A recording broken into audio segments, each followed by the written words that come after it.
I knew I had a good college career, but I had no idea that I had done enough in those 4 years to even be considered a Hall of Famer. It kind of feels like I'm stealing it almost. It goes back a little bit to that fear that I had of being a fraud.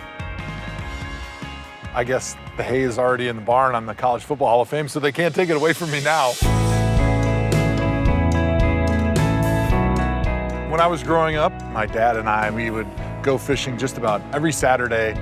For me, fishing really taught me patience, and it taught me the ability to have some perseverance.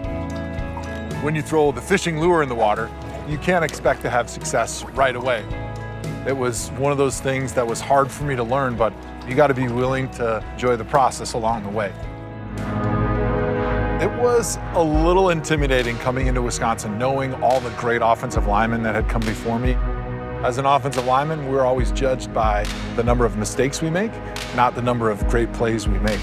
The night before games, I would wake myself up and I would live almost in this fear of being exposed.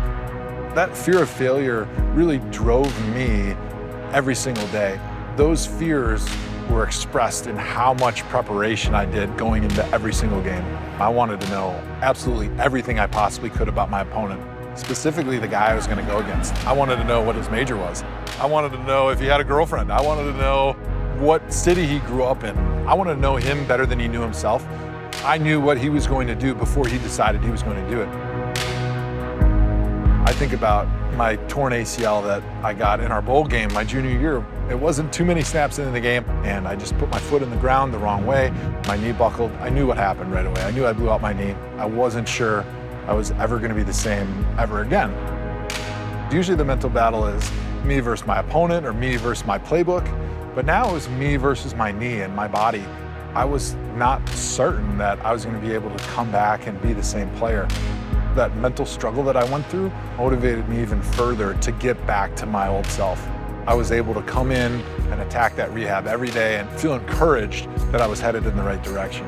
Mentally, you still had that hurdle to get over of what happens when my knee gets hit for the first time. The first game of my senior season, about 3/4 of the way through the game, where I gave up a sack, that all of a sudden I realized, oh my gosh, I have other things to worry about besides my knee. I was so upset about the stupid mistake that I had made that allowed me to put that aside and say, my knee is not important anymore. I've got a job to do and I need to focus on this job. After that, I was able to sail through my senior year. I played better each week and I was able to play well enough throughout the course of that season to win the Outland Trophy. I think it went back to being a little kid on that pond fishing and having that patience and understanding that if you go out and you want to catch dinner and you want to get your limit, you're not going to do it in one cast. It's all about putting every single day back to back to back, working towards those goals, and that's how you heal a knee, and that's how you catch a limit out on the pond.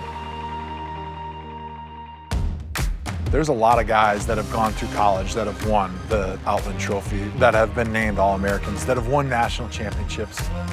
And so for me, when I got that call that I was inducted into the College Football Hall of Fame, it was extremely humbling. I got an opportunity to kind of reflect on what got me to that place, the work that I put in, not only just in college, but in high school, in Pee Wee football, in middle school.